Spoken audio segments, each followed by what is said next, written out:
fly in the sky. I can go twice as high.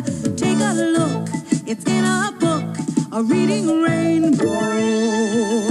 I can go anywhere. Friends to know and ways to grow, a reading rainbow. I can be anything. Take a look, it's in a book, a reading rainbow. A reading rainbow.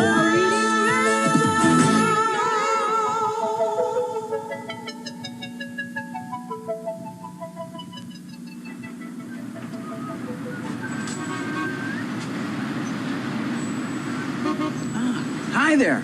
Everybody's been telling me about an amazing store around here. They say there's nothing in the world like it. So I wanted to see for myself. This must be it. Hats to wear. Hats to wear. Strange name for a hat store. Well, come on, let's check it out.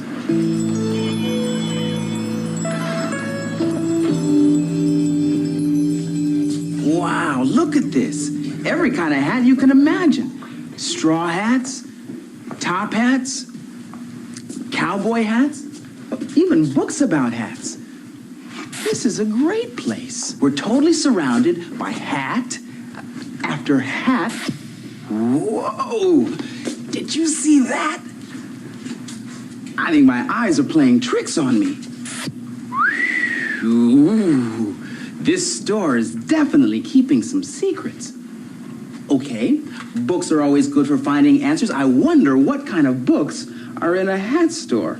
The Great Hatsby? Pat the Beanie? This one looks promising. In fact, it's perfect. All about hats. It's called a 3-hat day.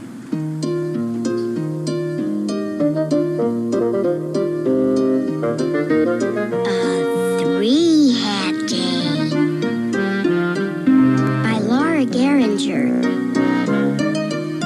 Pictures by Arnold Lobel. Read by Zelda Rubinstein. R.R. Pottle III loved hats. He loved firemen's helmets and fur hats and felt hats with feathers tucked in the bands. He loved top hats and tiny hats. He loved berets and bonnets and bathing caps and bowlers. R.R. Pottle was the last of a long line of Pottles. Father collected canes. Mother liked umbrellas. Together they took long walks in the rain. After a happy life together, Mother and Father died. R.R. lived by himself in the Pottle mansion. He was rather lonely. He dreamed of meeting his future wife in the rain, and he dreamed she would be wearing the perfect hat. Every morning when R.R. woke, the first thing he did, before he polished his glasses, before he combed his mustache and his few strands of hair, even before he yawned, was choose a hat. Sometimes when he was feeling sad, he chose 2 and wore them, one on top of the other. One bright, clear morning, R.R. felt so sad, he wore 3 hats. He passed 2 frogs in a pond, singing a tender duet. R.R. recognized the tune. It was Estrellita Be Mine, the love song. R.R.'s shoulders drooped. There was only one thing left to do on such a glum day. With a sigh of relief, he glided through the revolving doors of the largest hat store in town. what hats!